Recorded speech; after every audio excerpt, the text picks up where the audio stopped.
Hello, I'm here today in the middle of Bolton at one of the new Cyclops junctions.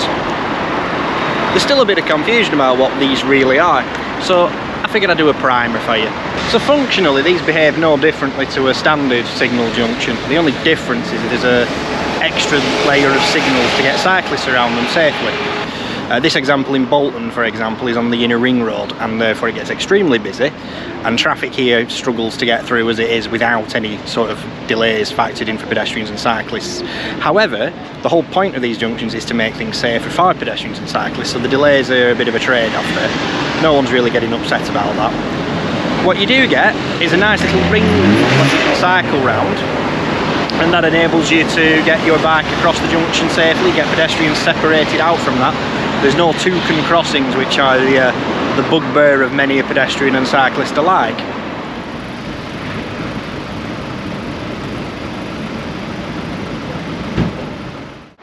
So these things have found their way across Greater Manchester now in rather bigger numbers, but they're still fairly localised. They haven't really caught on yet outside of this region. And that's probably because the local transport note 120, which is currently the closest we have to a Bible for cycle infrastructure. Now the reason why LTM 120 doesn't include them is because it was written at the same time these were being developed, and that was being written down in London. So you end up with a lot of sort of transport for London orientated thinking in LTM 120, which is fine, it works, but these were developed up here because, well, it's Manchester, we do things differently. But that sounds a bit facetious. Cyclops junctions do work, and they do have a good safety record. In case you're wondering what Cyclops stands for, it stands for Cycle Optimised Protected Signals.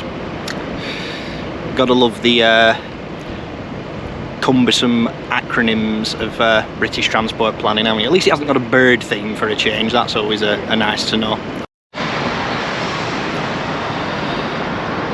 So this area was all recently redeveloped as part of the wider plan to improve access to Bolton railway station, and the Cyclops junctions here and at the next junction down with the old Manchester Road were part of that. Now ostensibly these were actually built to improve traffic flow, and the cycling infrastructure was tacked on as a sort of, well, we'll pay it lip service.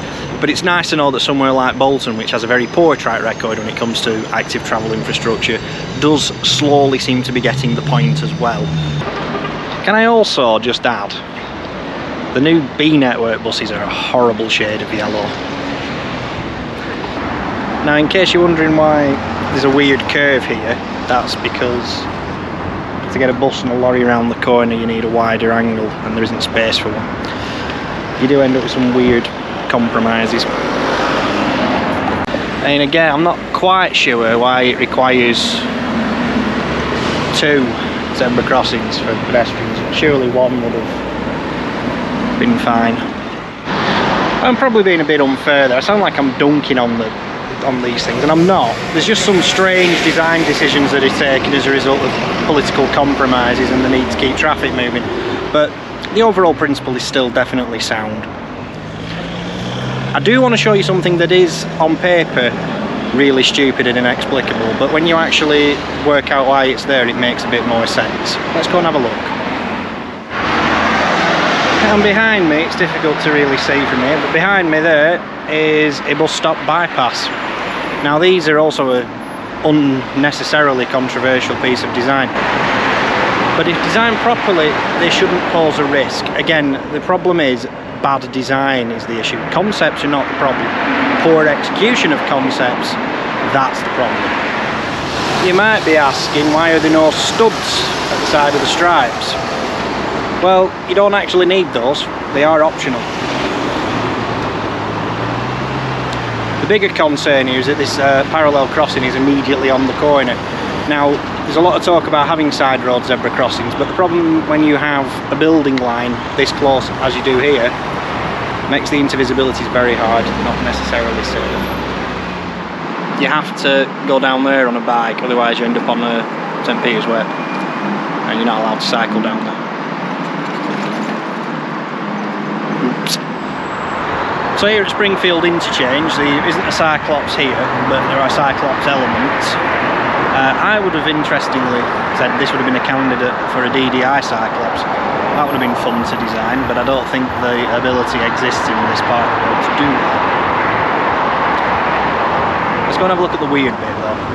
So what happens here is if you're coming eastbound along the A579 and want to then continue on the official cycle route, the plan is that you're supposed to move by bi-directional route, which hasn't been finished yet. So you have this layout at the moment which takes you to something that's not finished, but the idea is when it is finished, you'll come east over the bridge and then do a 270-degree loop through 2 sets of signals and then a 3rd set of signals, which will then take you onto the bi-directional. Now, what does need to happen a lot less are these weird Greater Manchester Islands where they insist on having separation between opposing cycle flows. It just invites collisions with the curbs rather than each other. They need to stop being put in. TFGM, stop doing that.